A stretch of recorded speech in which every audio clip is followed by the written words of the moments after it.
Okay, everyone, and this is Dr. Ann Jensen. As you know, I'm the developer of HeartSpeak, and this is Dr. Russ Rosen. I'd like you to introduce you to. He and I have been having a really interesting conversation about the communication of how we do what we do. And for that reason, I want to record this and let him tell you what we've been talking about. So, Russ, please introduce yourself. Yeah, thanks, Ann, so much. Aloha, gang. My name is Dr. Russ Rosen. And look, here's the scoop. My main focus is helping natural healthcare providers thrive. You want to help people get healthy and stay healthy? That's what I do. Now, Ann and I were having this wonderful conversation.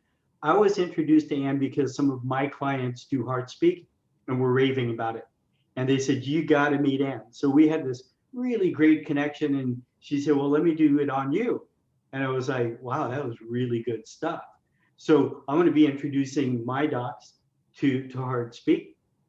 But we had this really great conversation about how do you get your patients to understand what it is that you're doing. And that's one of my main key focuses is just how do you get people to understand it?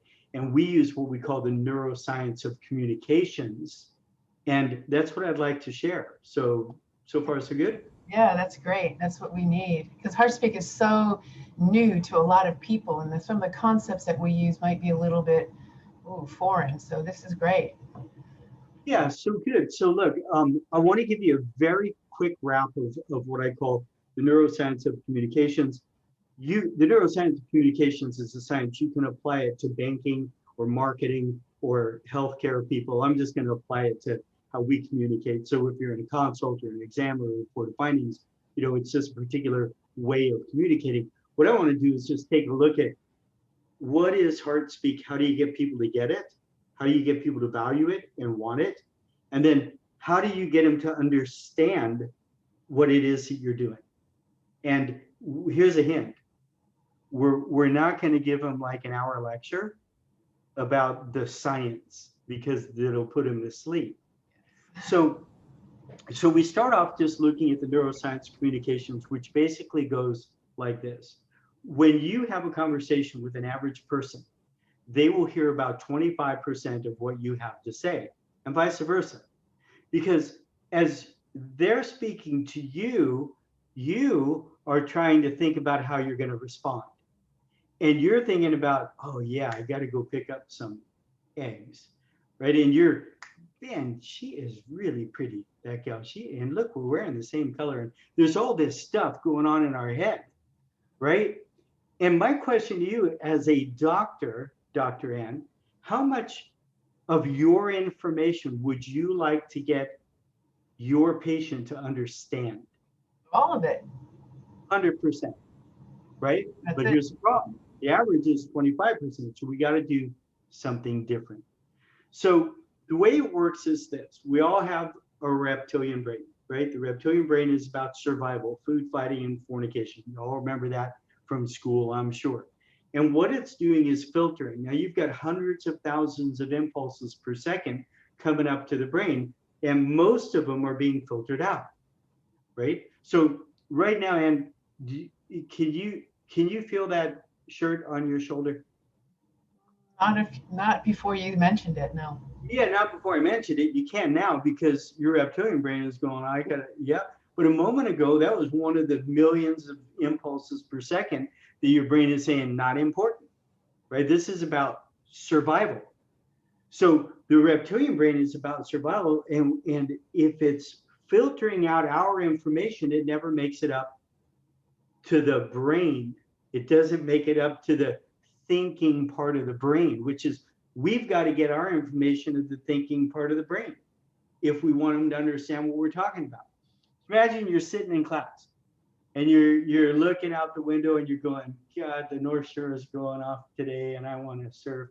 And all you hear is wah, wah, wah as your teacher's droning on. And then you hear, and that'll be on the test. Oh, what'll be on the test, right? The reptilian brain was not sending their information to your thinking brain because it wasn't important. That'll be on the test. That's important, and it sends it up to the thinking brain. Now, eventually, I need to get the information thought in the thinking part of the brain and then dropped into the feeling part of the brain, which is where all belief systems reside. It's where all decision making happens. We think it happens here, but it doesn't.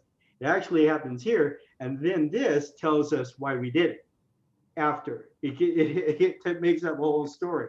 But really, it's in the feeling part of the brain where the belief systems are going to reside. So I want them to understand what you do, logic, but I want them to believe it. I want Rosenites, right? I want Jensenites. That's what I want. And the only way to do it is to get that information there. So far, so good? Yeah, yeah. Here's the problem. If we speak from our thinking brain to their thinking brain, they start to drool because it's not important, right? It's literally what's happening is the reptilian brain is filtering that information. How we were taught, right? Educating them. Well, let me educate you about this. No one cares. No one cares about chiropractic. No one cares about naturopathy. No one cares about clinic. No one cares about HeartSpeak. Trust me, no one cares. What do they care about, Ann? You want to feel better. They want to feel better. They care about themselves. That's it. What's in it for me? That's all they care about. Yeah.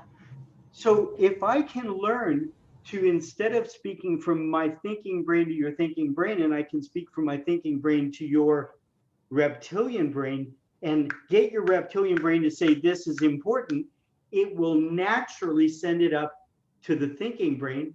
And if it makes sense, it'll send it to the feeling brain, and it's their new belief system. So we're going to draw their story out of them. We're going to apply our story to their story, and they're going to drop it right into there. It's a new belief system.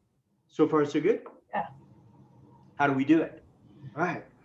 Well, you can use fruit fighting and fornication. Probably not good with the Reggie boards, right? Probably stay away from that. So if we're going to get them to send that information up, we need to make it new, novel, and exciting. So what's their favorite subject, Ann? Themselves. That's it. That's their favorite subject. So it makes it easy for us.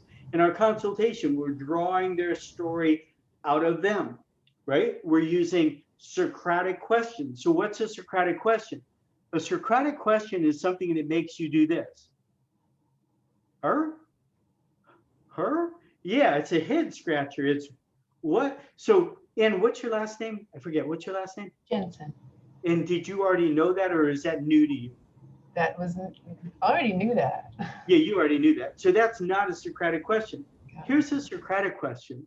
So let me ask you a question, Ann. Why do you think it is that every single time you get together with your family, you get rashes and headaches? Oh. Let me ask you a question. What level of health? Let me ask you a question.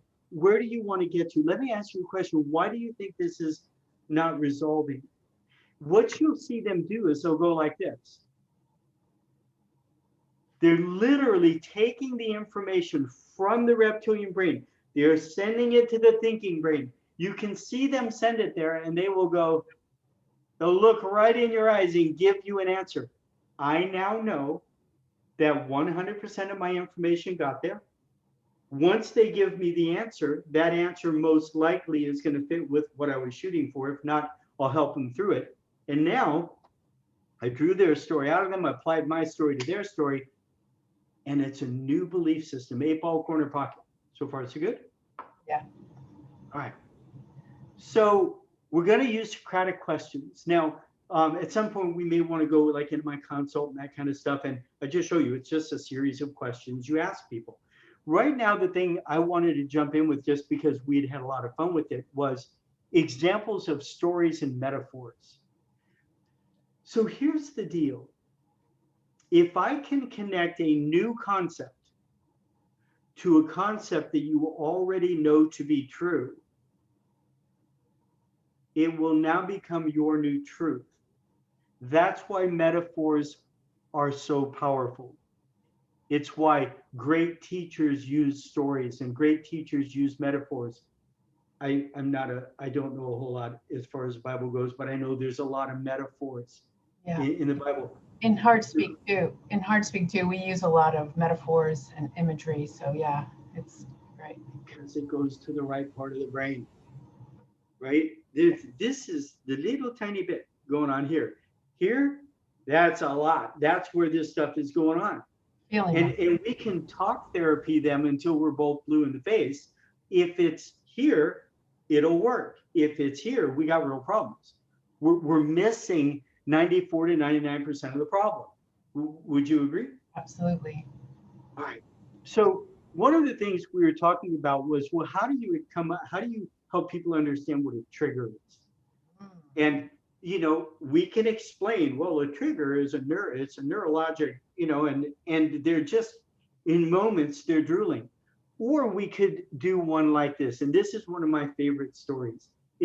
So I want you to imagine you've got an 8-month-old baby that is crawling around in steps, knee on a little puppy dog's tail, and the puppy dog bites it, an 8-month-old baby, and the baby really hurt and cried and scared and fear. Got it? 20 years later, same person with their 3 best friends. Puppy dog comes in the room. 3 best friends are gushy and oh my God, and puppy breath. And can I smell that puppy, please? Right? Yes. Positive trigger.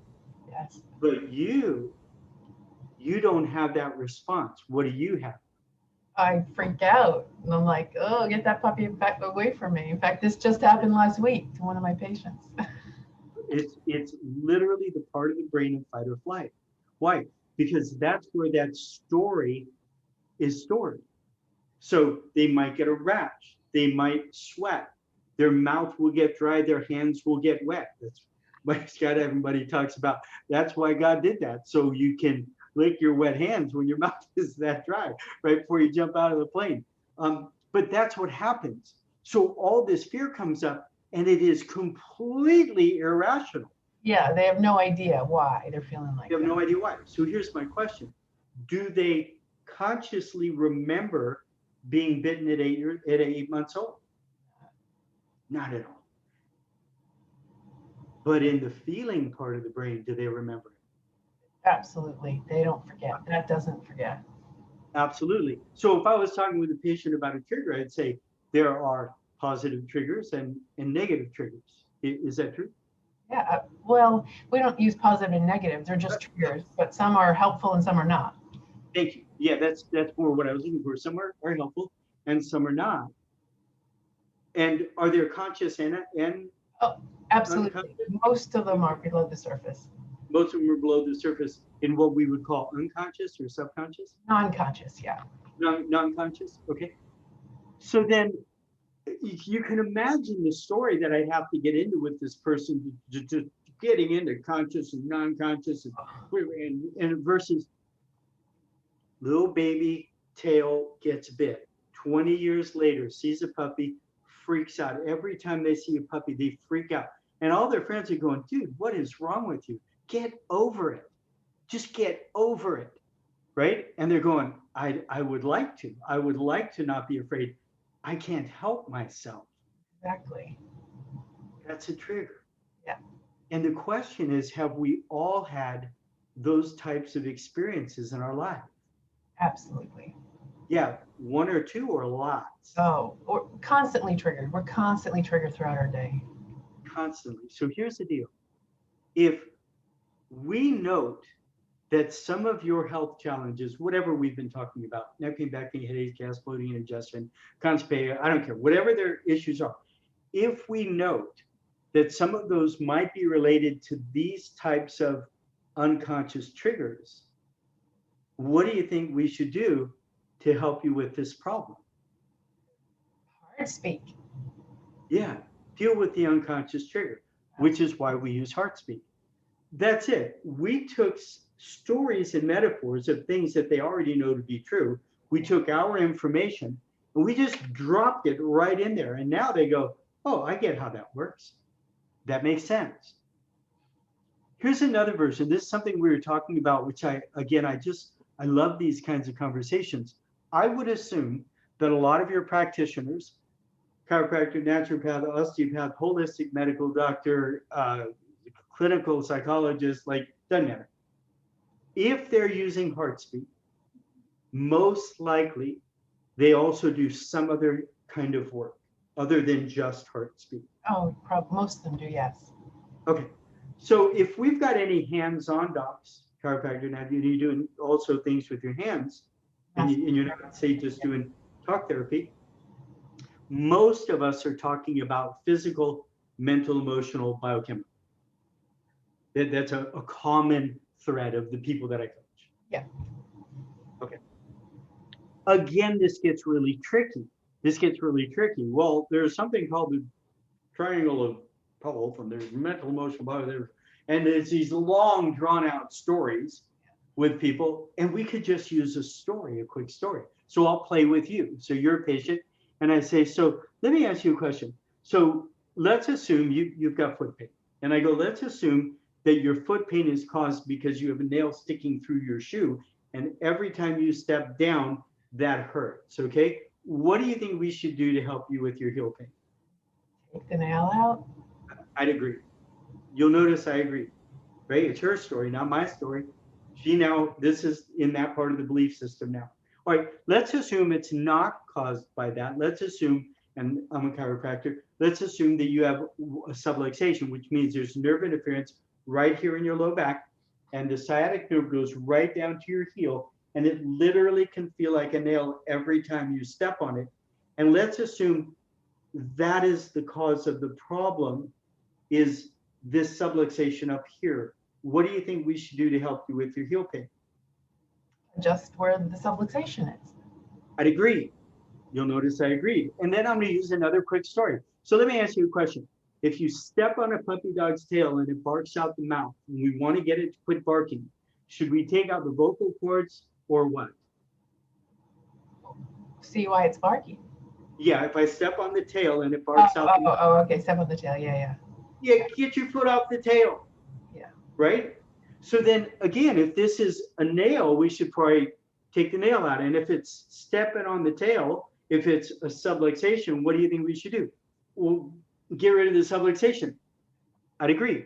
Now, I'm just saying for docs who also do biochemical, any kind of nutrition or that kind of thing. So let's just imagine, and again, just because I coach docs who do a lot of all of this, let's imagine that you were missing a particular nutrient, let's just say vitamin C, and you're getting scurvy, right? You're starting to bleed and your teeth are loosening and your tissues are starting to degenerate. And every time you step on your heel, you have heel pain. What should we do to help you with your heel pain? Address the cause, which is a nutritional thing. Yeah, let's give you the vitamin C that you're missing. Right? There's no nail to take out. There's no subluxation that's causing it. If it's caused by a lack of a nutrient, why don't we just give you the nutrient? I promise you, when you have these stories, just as Anna's doing right now, she's going like this. She's shaking her head. She can't help herself. That's how it works. And then the last one is, well, let me ask you this. What if, as a baby, that baby was crawling and the knee went on the puppy dog's tail, and the puppy dog bit the baby. And now every time the 20-year-old sees a puppy dog, it freaks out and it gets all these problems. If that were the problem, what do you think we should do? Address the trigger, do HeartSpeak. I'd agree. That's it. Yeah, easy. It's that simple. So let me ask you this. With what you have going on, you blah, blah, blah, all this stuff you have going on, we could deal with a mental emotional component. We could deal with a biochemical or a nutritional component. We could deal with a physical component. Which of these three would you like me to do with you? HeartSpeak. Yeah, but oh, I see what you're saying. So whatever's needed, really. Exactly. Yeah, we were just in the HeartSpeak conversation. But if we were saying, look, you've got this heel pain, right? It's either coming from this, or several. Which one should I use with you? I promise you the answer 100% of the time is, well, the one that's causing it, obviously. And I would say, I'd agree. And that's why in this office, we use these particular techniques and we get these kinds of results. Because we're not trying to fit a square peg into a round hole. We're literally looking at where's the underlying issue, and then we're dealing with it. My experience, and I've been doing this stuff for a long time, my experience tells me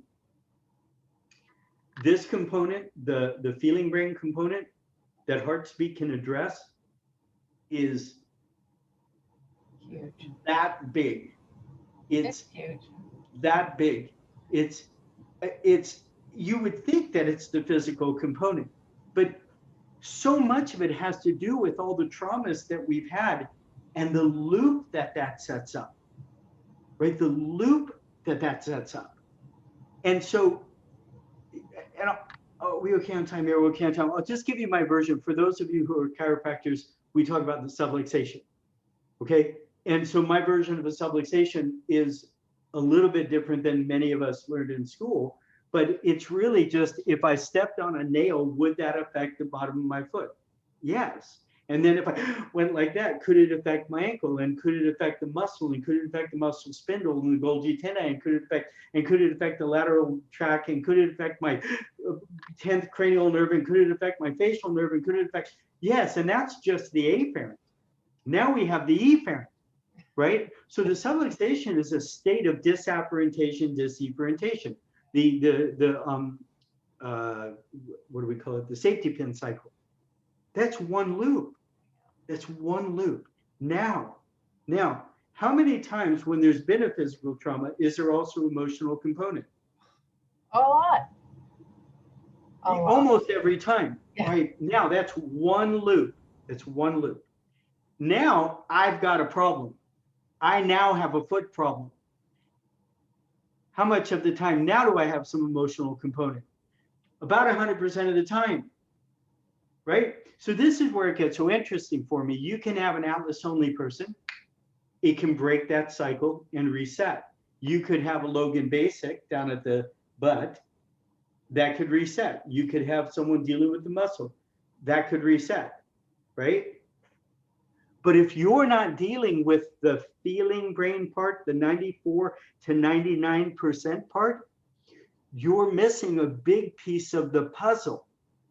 And I know I'm preaching to the choir for probably most of you who are listening. I know I am for Ann, but I'm just checking in. Like, are you with me? Are you buying this? Or like, where am I off? Like, what's up?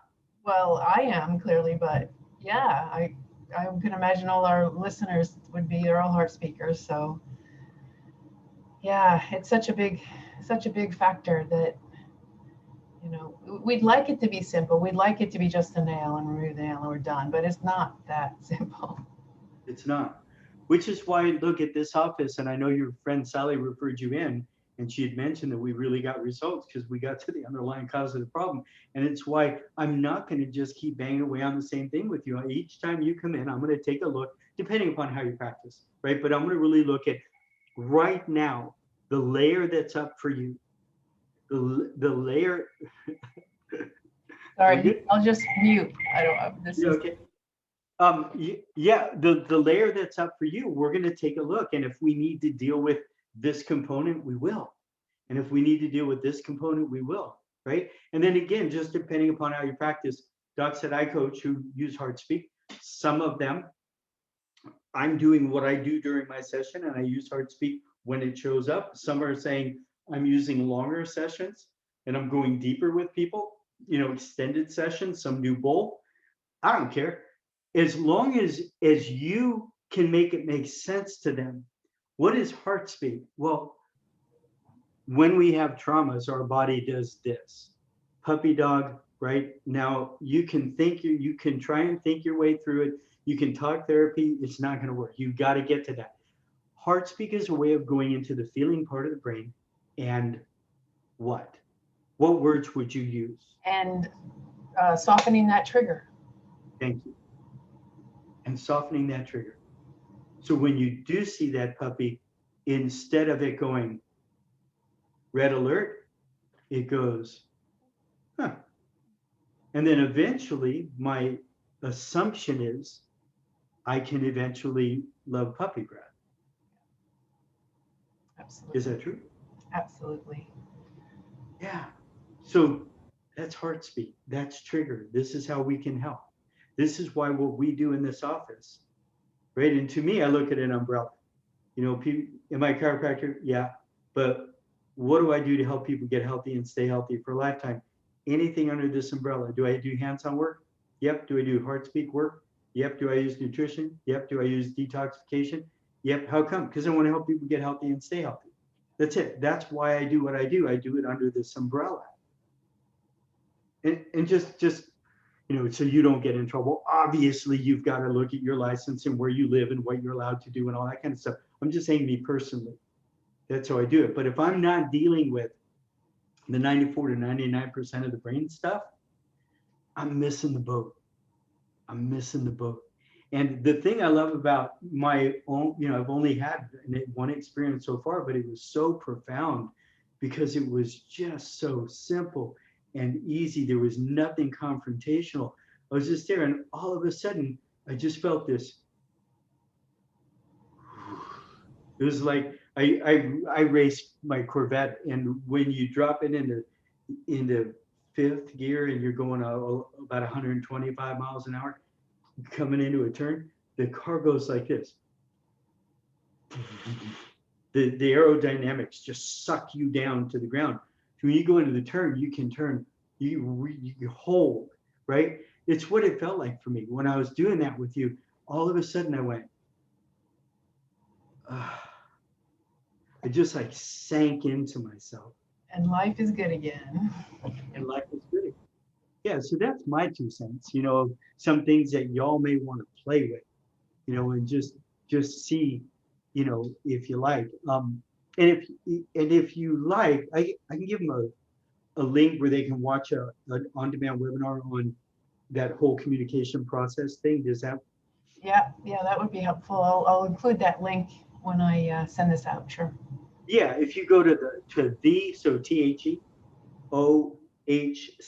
for Optimal Health Coaching System, or the OHC system.com/HeartSpeak. I didn't think about doing that, but I will. And I'll set that up, and I'll send you a link where you can go into way more detail about the neuroscience of communications and my version of reality. And if you found this of value, let Ann know. And if you have other questions or things you think I might be able to help you with, let her know, and we can maybe do another interview and just help you all out. Yeah, and you know, Russ and I even talked about perhaps doing a whole series of patient communication, client communication. You know, that would be a course on its own, maybe eight lessons or eight sessions. Yeah, if you're interested in that too, the possibility of that, how to communicate what you do to your clients, let us know and we can organize that. I think it would be really valuable. I know I want to take that class. And I've been doing this for years, so I would love to be able to communicate more so that people hear. Yeah, and as a last thought, I'll just throw out there, regardless of where you practice, I have coached doctors, Australia, New Zealand, Tanzania, is that over there? Yeah. Yeah. Guam, Hawaii, where I lived for 30 years, all throughout the United States, all throughout Europe, Middle East, China, Japan. Haven't had a South or North Pole yet, but I have had Alaska. I promise you this, it doesn't matter where you practice. Culturally, there are differences, but human beings want the same thing. I want to feel better as fast as possible for as cheap as possible. That's what people want. Yeah. But my question is this, might they also want more? Might they also want to resolve their problems if they knew you could help them do that? The answer is yes. Might they want to get healthy and stay healthy for a lifetime if they knew you could do that? The answer is yes. Might they want to let go of this baggage that has just sucked the life out of them for most of their life? Yes, here's the problem. They didn't know they could get it from you. So my suggestion is, in your visit 1 and 2, just help them understand the value of what you can do for them, and then find out what they want. Would you like to be feeling better? Would you like to be feeling better and resolving problems? Would you like to, if you tell me what you want, I got the tools, I'll help you get there. And it's simple, it's easy, it's not hard, there's no scare tactics, there's no manipulation. It's all about empowering people. But regardless of how you practice, if you do HeartSpeak, you've got a skill set to help people change their lives. Feeling better is important, but you can change their lives. You can. And don't underestimate the power of being able to soften those triggers. Don't underestimate that. It's a life changer. Certainly is. It certainly is. Thank you, Russ. Just this conversation, I thought of another dozen questions that I want to ask, and I'm sure hopefully we'll be able to get to do that. So, is there anything else you'd like to say? I think that was. Just, you know, if folks are interested or they have other questions, in fact, that'd be a great thing. If you have questions, send them over to Anna, and maybe we can do, you know, a Q&A kind of thing. And I just would love to help this group. Again, the few docs that I have over in Europe that do this just rave about it. So really happy to help. Yeah, yeah. So excellent. Let's hopefully have another conversation. I'd love to do a Q&A with people live, and maybe even a course on its own with Dr. Russ here. So thank you so much for the conversation today, and this is Dr. Ann Jensen from HeartSpeak International, and we're sign off.